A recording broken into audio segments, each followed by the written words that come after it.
সম্পর্কের অবনতির কারণ হচ্ছে পরস্পরের থেকে দূরে সরে যাওয়া। আর এই দূরত্ব তৈরি হয় মূলত সময় না দেওয়ার কারণে। সম্পর্কে পরস্পরকে পর্যাপ্ত সময় দিলে উভয়ের কেউ কখনো নিজেকে একা মনে করে না। আপনি যখন সম্পর্কে থাকা মানুষটাকে সময় দিবেন, কথা বলবেন, তখন তার বিষণ্ণতা, মন খারাপ আর একাকিত্ব এমনিতেই দূর হয়ে যাবে। মানুষ তখনই নিজেকে একা মনে করে যখন সম্পর্কে থাকা মানুষটা তাকে সময় দেয় না। মানুষ সম্পর্কে জড়ায় নিজেকে ভালো রাখতে, আর এই সম্পর্কই যখন তার খারাপ থাকার কারণ হয়ে দাঁড়ায় তখন সে হতাশায় ভুগতে থাকে। সম্পর্কে মানুষটাকে সময় দিলে আপনার সময় নষ্ট হয় না, বরং সম্পর্ক আরো গভীর হয়। আপনি নিজেই যদি উদাসীন থাকেন, সম্পর্কের মানুষটাকে অসহায়ত্ব বোঝার চেষ্টা না করেন, তবে সে আপনার সাথে কেন সম্পর্ক রাখতে চাইবে? সে ভালোবাসি বলে অবহেলায় অনুভূতি নষ্ট হয়ে গেলে মানুষ আর তখন ভালোবাসা বোঝে না, মুক্তি খোঁজে। কাউকে বুঝতে হলে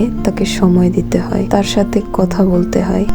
সম্পর্কে আপনি যতই যত্নবান হন না কেন, যদি সামান্য সময়টুকু সম্পর্কে মানুষটাকে দিতে না পারেন, তবে আপনার সমস্ত প্রচেষ্টা একটা সময় পর বৃথা যাবে। মানুষ যত্ন চায়, সম্পর্কে মানুষটার কাছ থেকে সময় চায়। আর যদি সম্পর্কে থেকেও সে দুটির একটিও না পায়, তখনই সে তার মুখ ফিরিয়ে নেয়। সেখানে যতই ভালোবাসা, মায়া কিংবা পিছুটান থাকুক না কেন, মানুষ সেই সম্পর্ক থেকে মুক্তি চাইবেই। জীবন সুন্দর যদি মানুষটা সঠিক হয়।